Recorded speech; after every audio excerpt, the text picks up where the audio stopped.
नमस्कार दोस्तों, मैं Shankar Lal Saini. Online YouTube channel पर आपका स्वागत है। दोस्तों, आज हम लोग राजस्थान ज्योग्राफी का जो फर्स्ट बिंदु है राजस्थान एक परिचय, उस राजस्थान एक परिचय पर चर्चा करेंगे। तो सबसे पहले बात करें कि जो हमारा राजस्थान है, ये क्षेत्रफल की दृष्टि से अगर बात करें तो क्षेत्रफल की दृष्टि से राजस्थान का वर्तमान में भारत के अंतर्गत है वो प्रथम स्थान माना जाता है। और बात करें कि भारत के कुल भूभाग का 10.41% हिस्सा है। अर्थात ये कहें कि भारत का जो हमारा जो भारत है, इस भारत का कुल कितना प्रतिशत जो राजस्थान है, तो भारत के कुल भूभाग का 10.41% हिस्सा है, वो राजस्थान को माना जाता है। और हमारा जो राजस्थान है ये कहाँ स्थित है, तो ये कहें कि भारत के उत्तर पश्चिम के अंतर्गत हमारा राजस्थान स्थित है। भारत में कहाँ बताएंगे? उत्तर पश्चिम में। जबकि ग्लोब के अंतर्गत है, अगर ग्लोब की अगर हम बात करें कि ग्लोब पर कहाँ बताएंगे, तो ग्लोब पर हमारा राजस्थान दक्षिण पूर्व के अंतर्गत मिलेगा। दक्षिण पूर्व के ग्लोब के अंतर्गत है वो उत्तर पूर्व में, उत्तर पूर्व के अंतर्गत है। उत्तर पूर्व में मिलेगा ग्लोब पर। एशिया के अंतर्गत है वो दक्षिण पश्चिम के अंतर्गत मिलेगा। और भारत के अंतर्गत है उत्तर पश्चिम में मिलेगा। जबकि अक्षांशीय दृष्टि से देखेंगे तो ये भूमध्य रेखा से उत्तर में है, इसलिए उत्तरी गोलार्ध में है। जबकि देशांतरीय दृष्टि से अगर बात करेंगे तो ये पूर्वी गोलार्ध के अंतर्गत है। तो दोस्तों, राजस्थान भारत के कुल भूभाग का 10.41% है। इस आधार पर इसका प्रथम स्थान है। इससे पहले कौन था? तो इससे पहले मध्य प्रदेश था। मध्य प्रदेश से क्या हुआ? 1 नवंबर 2000 को एमपी से तोड़ करके और कौन अलग कर दिया गया? छत्तीसगढ़ को अलग कर दिया गया और राजस्थान का स्थान कौन सा बन गया? प्रथम। तो 1 नवंबर 2000 से राजस्थान का प्रथम स्थान माना जाता है। और बात करें कि जो हमारा जो राजस्थान है, ये जो राजस्थान जो है वो क्षेत्रफल की दृष्टि से भारत में कौन सा स्थान रखता है? प्रथम स्थान। दोस्तों, अगर हम राजस्थान शब्द के ऊपर बात करते हैं तो माना जाता है कि जो सबसे प्राचीन जो वेद है, जिसको नाम दिया है ऋग्वेद, और ऋग्वेद के अंतर्गत जो है वो हमारे राजस्थान वाले क्षेत्र का नाम मिलता है ब्रह्मरथ प्रदेश। तो याद रखिएगा, ऋग्वेद में हमारे राजस्थान को किस नाम से जाना गया है? तो ब्रह्मरथ प्रदेश के तौर पर जाना गया था। अर्थात ये कहें कि ऋग्वेद में ब्रह्मरथ के नाम से राजस्थान तथा भारत का ये जो पूरा सप्त सिंधु प्रदेश वाला भूभाग है, ये इसी नाम से जाना जाता था। ऐसा माना जाता है कि आर्य आकर के सबसे पहले जिस प्रदेश में बसे थे, उस प्रदेश का नाम था सप्त सिंधु प्रदेश। और ये जो सप्त सिंधु प्रदेश था, इस सप्त सिंधु प्रदेश के अंतर्गत सिंधु, लुप्त हो चुकी सरस्वती, इसके अलावा पंचनद, झेलम, चिनाब, रावी, व्यास और सतलज, ये जो 7 नदियों वाला जो एरिया था, इसी को नाम दिया गया सप्त सिंधु प्रदेश। इनके अंतर्गत है सिंधु, झेलम, चिनाब, रावी, व्यास, सतलज, पांच तो ये लुप्त हो चुकी सरस्वती। तो ये 7 नदियों वाला जो एरिया था, इसको कहा गया सप्त सिंधु प्रदेश। और इसी में आकर के बसे थे सबसे पहले आर्य, जिनका अर्थ होता है श्रेष्ठ या कुलीन। और आर्य कहाँ से आए? कुछ लोग कहते हैं मध्य एशिया से, मैक्स मुलर कहता है मध्य एशिया से, मंगोलिया के पास से आए। जबकि स्वामी दयानंद सरस्वती है, ये इनका मूल स्थान तिब्बत बताते हैं। जबकि the Arctic of the Vedas home, Lokmanya बाल गंगाधर तिलक जो है वो दीर्घ उषा शब्द के आधार पर इनको है उत्तरी ध्रुव का निवासी माना है। लेकिन ये कहा जाए ताजा शोधों के आधार पर कि आर्य भारतीय थे, तो इसमें कोई अतिशयोक्ति नहीं होगी। फिर बात करें ऋग्वेद में क्या नाम मिला? ब्रह्मरथ। और ब्रह्मरथ का अर्थ क्या होता है? तो आर्य जहाँ रहते थे उस भूभाग को पवित्र भूमि माना गया था, और पवित्र भूमि के रूप में ही इसका नाम क्या रखा गया? ब्रह्मरथ। फिर बात करें दोस्तों, इसके बाद नेक्स्ट हम लोग चर्चा करें तो फिर हम बात करेंगे रामायण में। तो जो रामायण जो ग्रंथ है, इस रामायण ग्रंथ के अंतर्गत है जो वाल्मीकि जी जो है, ये वाल्मीकि जी ने जो है वो लिखा है इस प्रदेश का नाम मरुकांतार। तो वाल्मीकि जी ने राजस्थान के लिए क्या शब्द यूज लिया है? मरुकांतार शब्द को यूज लिया है। फिर इसके बाद में हम बात करते हैं एक शिलालेख की, और उस शिलालेख को नाम दिया गया है बसंतगढ़ शिलालेख। ये बसंतगढ़ शिलालेख है जो दोस्तों ये सिरोही से मिला है, और ये विक्रम संवत 682, विक्रम संवत 682 यानी ये 625 ईस्वी के आसपास का है। और इस शिलालेख के अंतर्गत है एक शब्द मिलता है, और उस शब्द का नाम है राजस्थानाम द्वितीय, राजस्थानाम द्वितीय। लेकिन दोस्तों इस शब्द के बारे में 100% नहीं कहा जा सकता कि ये किसी शासक के लिए यूज लिया गया है, या किसी भूभाग के लिए यूज लिया गया है, या किसी क्षेत्र विशेष के लिए इस शब्द को यूज लिया है। तो ध्यान रखिए बसंतगढ़ शिलालेख जो है ब्रह्मलात वाला, इस बसंतगढ़ शिलालेख जो विक्रम संवत 682 का है, इस शिलालेख में राजस्थान का नाम राजस्थान द्वितीय मिलता है। लेकिन ये स्पष्ट नहीं हो पाता है कि इस शब्द के पीछे कोई व्यक्ति विशेष का नाम है या क्षेत्र विशेष का नाम है। इसके नेक्स्ट फिर हम लोग बात करते हैं, इसके बाद में हम बात करते हैं 1800 ईस्वी में। 1800 ईस्वी के अंतर्गत है एक अंग्रेज था जिसका नाम था जॉर्ज थॉमस। तो जो जॉर्ज थॉमस था, इस जॉर्ज थॉमस ने राजस्थान के लिए राजस्थान शब्द का है वो प्रयोग किया।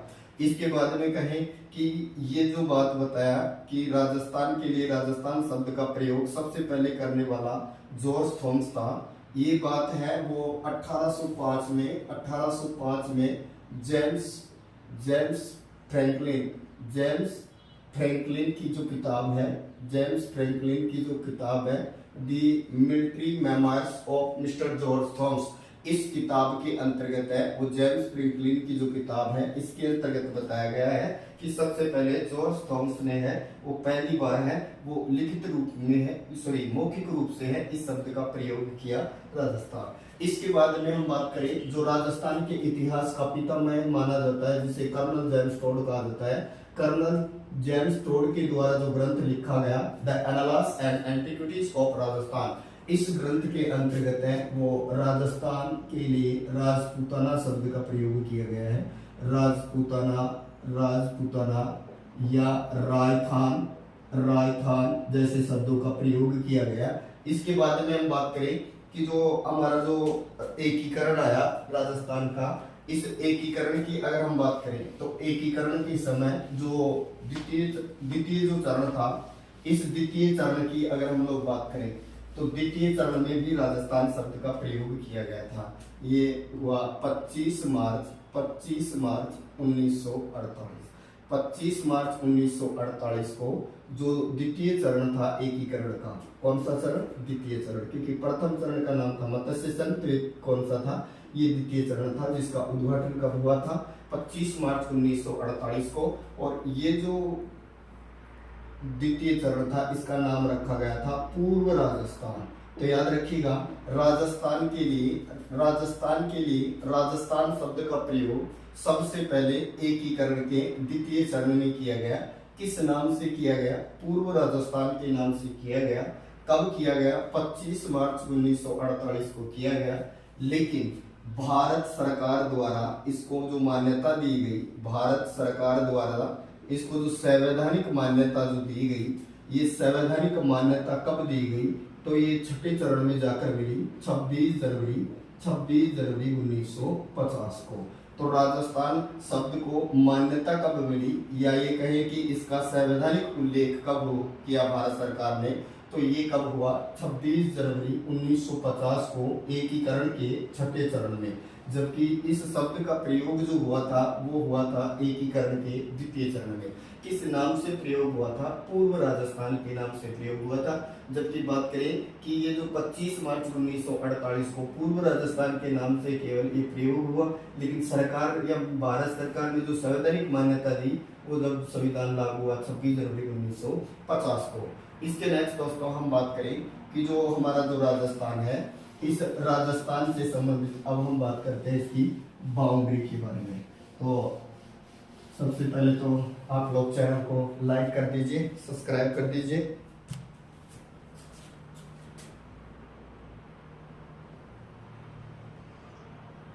राजस्थान की आकृति कैसी है? तो याद रखिएगा हमारे राजस्थान की आकृति पतंगाकार या हम विषम कोणीय चतुर्भुजाकार का नाम दे सकते हैं दोस्तों। और याद रखिएगा जो हमारा जो राजस्थान है इसकी ये जो आकृति बताने वाला था ये टी.एच. हेडले नाम का जो विद्वान था। तो इधर एक देश पड़ जाता है जिसको नाम दिया गया है पाकिस्तान। ऊपरी पार्ट करें तो यहाँ भारत का एक राज्य है जिसका नाम है पंजाब, जो 5 नदियों के नाम पर नामकरण किया गया है। फिर आगे चले तो फिर यहाँ पर आ जाता है हरियाणा, और हरियाणा के नेक्स्ट चलेंगे तो फिर भारत का सर्वाधिक जनसंख्या वाला राज्य है उत्तर प्रदेश। फिर इसके बाद में आ जाता है नेक्स्ट आगे मध्य प्रदेश, और दक्षिण के अंतर्गत है इधर की तरफ लगता है दोस्तों ये है गुजरात। तो बात करें भारत से कितने राज्यों की सीमा लगती है, तो पंजाब, हरियाणा, उत्तर प्रदेश, मध्य प्रदेश और गुजरात, तो 5 राज्यों की सीमा लगती है। अब बात करें कि ये जो पंजाब है इसकी कितनी लगती है, तो ये 89 किलोमीटर लगती है। हरियाणा की कितनी लगती है, तो ये 1262 किलोमीटर लगती है। फिर बात करें यूपी की कितनी लगती है, तो ये 877 किलोमीटर लगती है। फिर एमपी की कितनी लगती है, तो ये सर्वाधिक लगती है 1600 किलोमीटर। और गुजरात की कितनी लगती है, तो 1022 किलोमीटर लगती है। और टोटल अगर बात करें हम लोग कि ये जो कहें कि ये जो पंजाब से लेकर के और यहाँ गुजरात तक टोटल कितनी है ये, तो ये कहें कि ये है 4850 किलोमीटर दोस्तों। और याद रखिएगा इसको हम क्या नाम देंगे, इसको नाम देंगे हम अंतरराज्यीय सीमा। अंतरराज्यीय सीमा का नाम देंगे इसको, क्योंकि ये दूसरे राज्य से लगी हुई है। इधर बात करें तो पाकिस्तान, पाकिस्तान के 2 प्रांत लगते हैं। ऊपर की तरफ बात करें तो हम पंजाब प्रांत लगता है, पंजाब, और एक जो लगता है वो लगता है सिंध प्रांत।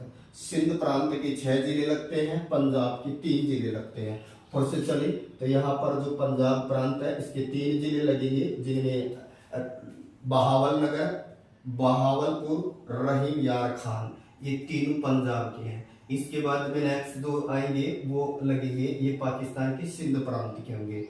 इधर हम लोग बात करें कि पंजाब जो है इस पंजाब के कितने जिले लगते हैं, 2, और हमारे भी 2। इधर बात करें हरियाणा के कितने लगते हैं, 7, और हमारे भी 7। तो याद रखिएगा ये भी जिले भी याद रखिए। यूपी के कितने, 2, और हमारे भी 2, तो बराबर है मामला। एमपी के कितने लगते हैं, 10, और हमारे भी कितने लगेंगे, 10।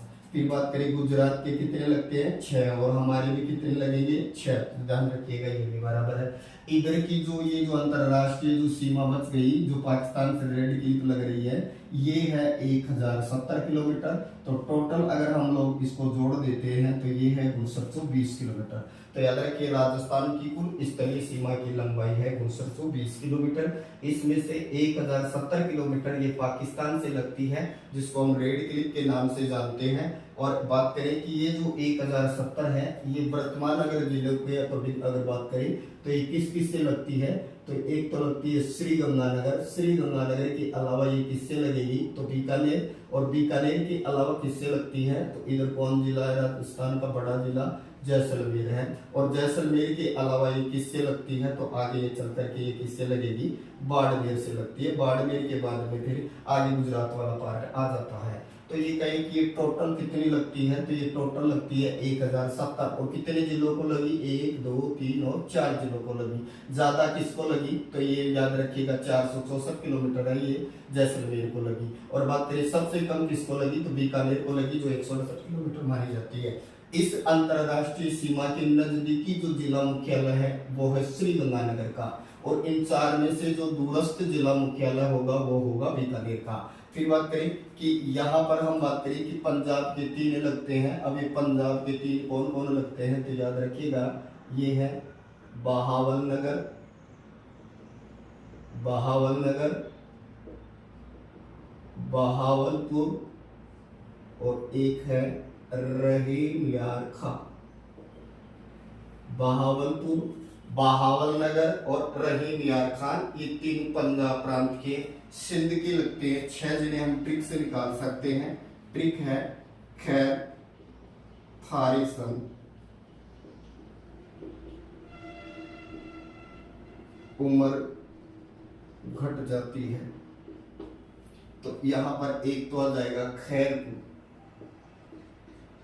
इसके बाद में आ जाएगा थार पारकर, इसके बाद में आ जाता है संघर, इसके बाद में आ जाएगा उमरकोट, उमरकोट के अलावा एक आ जाएगा घोटकी। तो याद रखिएगा, ये कहे कि उमरकोट, घोटकी, संगर, थार, थार पार कर, और एक है हो जाएगा सुकुर, सुकुर। तो याद रखिए ये 6 हो गए हैं सिंध के, खैरपुर, थार पार कर, संगर, उमरकोट, घोटकी और सुकुर।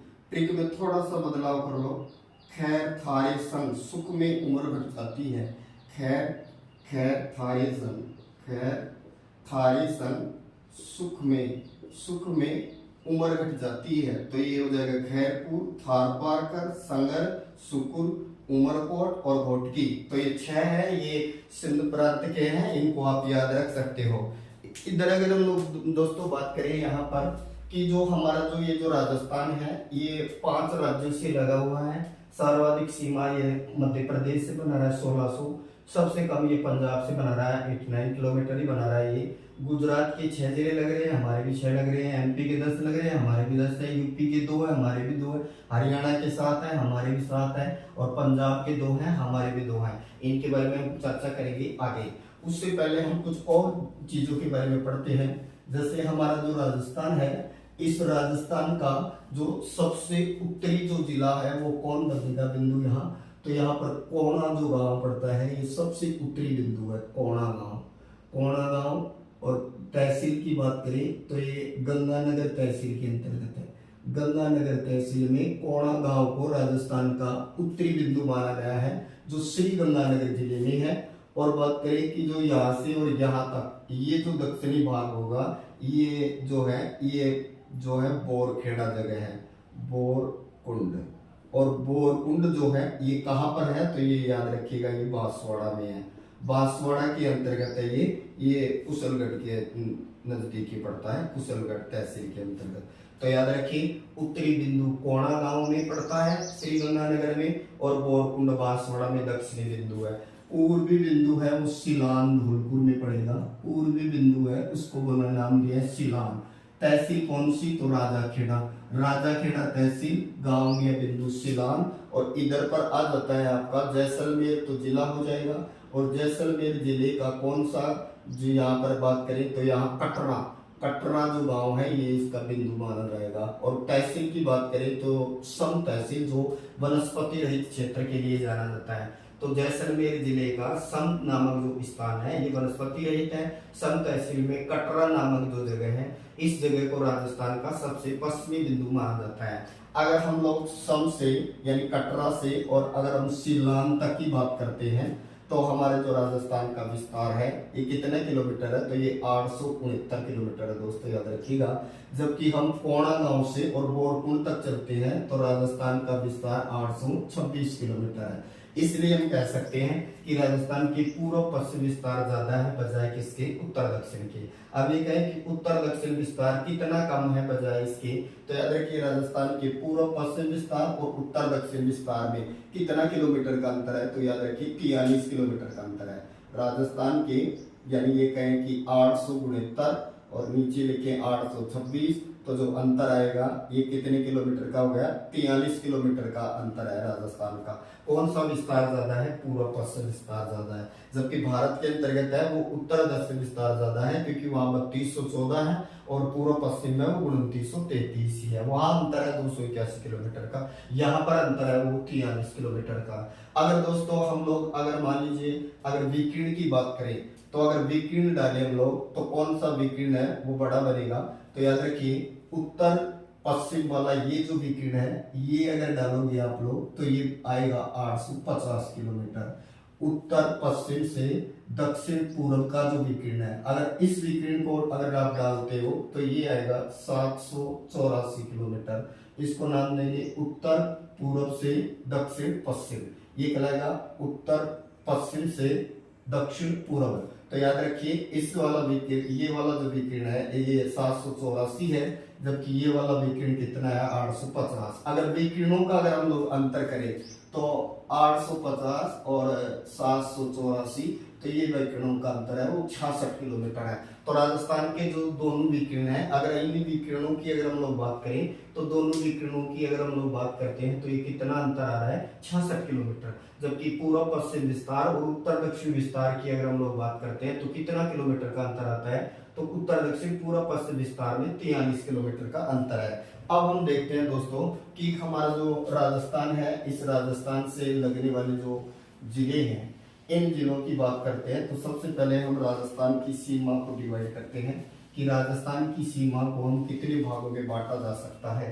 तो राजस्थान की सीमा, स्थलीय सीमाएं बनाता है हमारा राजस्थान, क्योंकि ये जो राजस्थान से अगर जलीय क्षेत्र की अगर हम लोग बात करते हैं तो राजस्थान का सबसे नजदीकी जलीय क्षेत्र है वो है कच्छ की खाड़ी।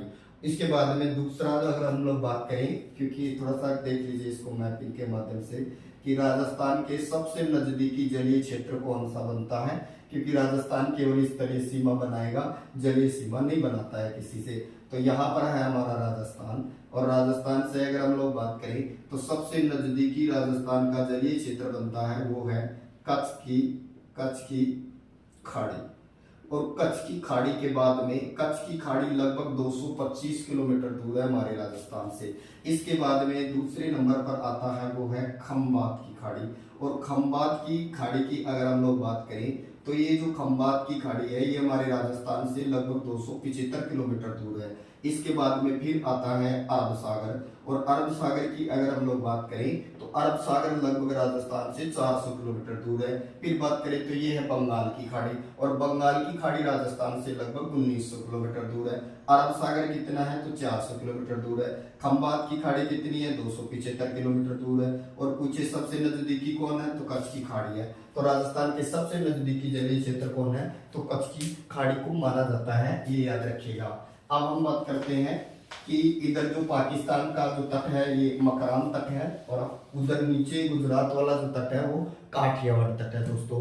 अब हम बात करें सबसे पहले पंजाब, तो पंजाब जो है राजस्थान और पंजाब, तो बात करें पंजाब के दो जिले हैं, तो पंजाब का FM से याद रखिएगा, FM, एफ का मतलब फजलिका, एफ का मतलब फजलिका। किसकी बाउंड्री की बात करेंगे हम लोग, पंजाब के साथ सीमा की। कितना किलोमीटर लगेगी, 89 किलोमीटर। क्या ये सबसे छोटी स्थलीय सीमा लगेगी राजस्थान से, बिल्कुल ये सबसे छोटी है। फजलिका और एक आएगा मुक्तसर, फजलिका व मुक्तसर, ये दोनों जो है ये राजस्थान के श्री गंगानगर जिला प्लस हनुमानगढ़ जिले के साथ में क्या बनाते हैं, सीमा बनाते हैं। यानी पंजाब है और राजस्थान के साथ में उत्तरी सीमा बना रहा है। ध्यान रखिएगा, पंजाब कौन सी बना रहा है, उत्तरी। पूर्वी कौन बना रहा है, हरियाणा। पूर्वी कौन बनाएगा तो ये उत्तर प्रदेश। दक्षिणी पूर्वी कौन बनाएगा, मध्य प्रदेश। और दक्षिणी कौन बनाएगा, गुजरात। तो ये कौन सी सीमा बना रहा है, तो याद रखिएगा ये उत्तरी सीमा बना रहा है राजस्थान की। राजस्थान की उत्तरी सीमा पंजाब से लगती है, 89 किलोमीटर लगती है, सबसे छोटी है ये अंतरराज्यीय सीमा। और ये कहे कि ये फजलिका और मुक्तसर ये दोनों पंजाब के हैं, इन्हें राजस्थान के श्री गंगानगर व हनुमानगढ़ जो जिले हैं वो छूते हैं। अब दोस्तों इनमें भी कम और ज्यादा है, उनकी हम आगे एक इंडेक्स बनाएंगे, उसके माध्यम से इनको समझेंगे। इसके बाद में फिर दूसरे नंबर पर फिर आया हरियाणा, और हरियाणा जो है ये हरियाणा कितना किलोमीटर की सीमा बना रहा है राजस्थान के साथ अंतरराज्यीय, तो 1262 किलोमीटर की सीमा बना रहा है ये। और बात करें कि हरियाणा के कितने जिले, 7, और हमारे भी कितने, 7। तो सबसे पहले बात करें हम हरियाणा के 7 जिले कौन से लग रहे हैं, तो यहाँ ट्रिक ले सकते हैं हम, और ट्रिक है यहाँ हरियाणा से सिर्फ गुड़ही, लाना, मेरे भीम। तो सबसे पहले हम हरियाणा के साथ देखते हैं, तो देखिए सी से सिरसा और फै से फतेहाबाद। अब गुरुग्राम नहीं लगता है, पहले गुरुग्राम लगता था, आप इसको छोड़ दीजिए। फिर तीसरा हो जाएगा हिसार, चौथा हो जाएगा मेवात, पांचवा हो जाएगा रेवाड़ी, छठा हो जाएगा भिवानी, और सातवा हो जाएगा महेंद्रगढ़। याद रखिए सिरसा हरियाणा का है, सिरसा। फै से क्या बनाएंगे, फतेहाबाद, फिर गुड़ग्राम को छोड़ दो, ई से क्या बना देंगे, हिसार। फिर मे से बन जाएगा मेवात, याद रखना मेवात का नाम बदल दिया है, नू है। और रे से रेवाड़ी जिला। फिर बी से भिवाड़ी, भिवानी सॉरी भिवानी, भिवाड़ी तो अलवर के अंतर्गत है। और फिर मैं से बन जाएगा महेंद्रगढ़। तो ये याद रखिए हरियाणा के 7 जिले हैं। अब ये राजस्थान के जिन 7 जिलों को लग रहे हैं फिलहाल जो जिले जो स्थिति है उसके अकॉर्डिंग देखें तो देखिए अब राजस्थान के जो 7 जिले हैं अगर उनकी बात करेंगे जो हरियाणा के 7 जिलों से लगे हैं, हासेजब अलवर, हासेजब अलवर। तो है से एक तो कौन लगेगा, हनुमानगढ़। फिर से शेखावाटी बनता है जिसके अंतर्गत सीकर, चूरू और झुंझुनू को शामिल किया जाता है। फिर जैसे क्या बन जाएगा, जयपुर, वैसे भरतपुर और लास्ट में अलवर। तो ये 3 ये हो गए, 4, 5, 6 और 7। तो ये राजस्थान के हरियाणा से लगने वाले 7 जिले हैं। हासेजब अलवर से निकाल सकते हैं, उधर से हमने ट्रिक ली थी, हरियाणा से सिर्फ गुड़ ही लाना मेरे भीम। अगला जो है वो है उत्तर प्रदेश। और उत्तर प्रदेश जो है, इस उत्तर प्रदेश के कितने जिले लग रहे हैं, तो उत्तर प्रदेश के 2 जिले लग रहे हैं, आगरा प्लस मथुरा। आगरा मथुरा, इधर से लगेगा राजस्थान का भरतपुर प्लस दूसरा धौलपुर। तो याद रखिए आगरा मथुरा तो भरतपुर धौलपुर कितना किलोमीटर, 877 किलोमीटर। कैसे याद रखें, आम में भर दो, आम भर दो यूपी में, आम भर दो यूपी में, रह जाएगा याद।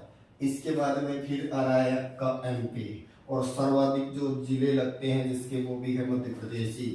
और मध्य प्रदेश 1600 किलोमीटर लंबी बाउंड्री बना रहा है। अब मध्य प्रदेश के लिए हम यहाँ ट्रिक लेंगे यूज, तो यहाँ लेंगे एमपी में गुस्यो सिम्मू सारा मजा लेगो नील। तो कैसे बनाएंगे दोस्तों, पहला है गुना जिला, फिर श्योपुर, फिर शिवपुरी, फिर मुरैना, फिर इसके बाद में आ जाएगा शाहजहांपुरा, शाहजहांपुरा जिसका नाम बदल कर अब क्या कर दिया है अगरमालवा, अगरमालवा। फिर आ जाएगा राजगढ़, इसके बाद में मंदसौर और फिर झाबुआ, फिर आ जाएगा नीमच और फिर रतलाम, वैसे रतलाम। तो दोस्तों एमपी में गुस्से सिम्मू सारा मजा ले गुने, तो गुस्से गुना, शो से श्योपुर, सी से शिवपुरी, मु से मुरैना, सा से शाहजहांपुरा, शाहजहांपुरा, शाहजहांपुरा, रा से राजगढ़, मैं से मंदसौर, जा से झाबुआ, नी से नीमच और ऐसे रतलाम जिला बना सकते हैं। तो ये है एमपी के 10। अब इनको हमारे राजस्थान के जो 10 लग रहे हैं उनको कैसे याद रखें, जो 1600 किलोमीटर की इनके साथ में ये जो बाउंड्री बनेगी। तो राजस्थान के जो 10 जिले हैं वो कैसे याद रखेंगे, तो ऐसे याद रख लेना, धोबी, जा, बाप को, चिक, वास्ते, धोबी, दो से बना दो धौलपुर, फिर बी से बन जाएगा भीलवाड़ा, फिर जा से बना दो झालावाड़, फिर बा से बना दो बारा, फिर पै से बना दो प्रतापगढ़, फिर इसके च से बना दो चित्तौड़गढ़, फिर कै से बना दो करौली, बा से बना दो बांसवाड़ा क्योंकि वहां आपने 12 बनाया है, और स से बना दो सवाई माधोपुर। तो ये 10 जिले राजस्थान के होंगे जो मध्य प्रदेश के 10 जिलों को लगेंगे, धौलपुर, भीलवाड़ा, झालावाड़, बारा, प्रतापगढ़, चित्तौड़गढ़, करौली, बांसवाड़ा और सवाई माधोपुर। अब बच गया दोस्तों कौन, गुजरात। और गुजरात के कितने बताए थे कि गुजरात के 6 जिले और राजस्थान के भी कितने 6 जिलों के साथ में क्या बनाएंगे, सीमा बनाएंगे। तो अब हम देखते हैं गुजरात के 6 जिलों को निकालते हैं ट्रिक के माध्यम से। तो इधर से हम ट्रिक लेंगे, दसा, गुजरात के लिए 5 कच्छा बना। दासा गुजरात के लिए 5 कच्छे बना। तो दा से बना देंगे दाहोद, सा से बन जाएगा साबरकांठा, ये गुजरात के हैं। अब ये पंचमहल बनता था, पंचमहल, अब पंचमहल को डिवाइड कर दिया है, इससे एक बन गया महिसागर और एक बना दिया है अरावली। फिर कच्छा से बन जाएगा कच्छ और बना से बना देंगे बनासकांठा। ये हो गए हमारे गुजरात के जो राजस्थान से सीमा बना रहे हैं 6। अब इनको हमारे राजस्थान के 6 जो हैं वो जो सीमा बनाएंगे उनको कैसे याद रखें, तो बाबा जासी उड़कर, कैसे याद रखेंगे, बाबा जासी उड़कर। तो एक तो बन जाएगा बाड़मेर, एक बन जाएगा बांसवाड़ा, एक बन जाएगा झालोर, एक बन जाएगा सिरोही, एक बन जाएगा उदयपुर और एक आ जाएगा डूंगरपुर। तो बाबा जासी उड़कर। तो ये 6 है हमारे राजस्थान के जो गुजरात के 6 के साथ में सीमा बनाते हैं। चैनल को लाइक करें, सब्सक्राइब करें दोस्तों, और इससे राजस्थान से संबंधित अगली बातें पढ़ेंगे कब।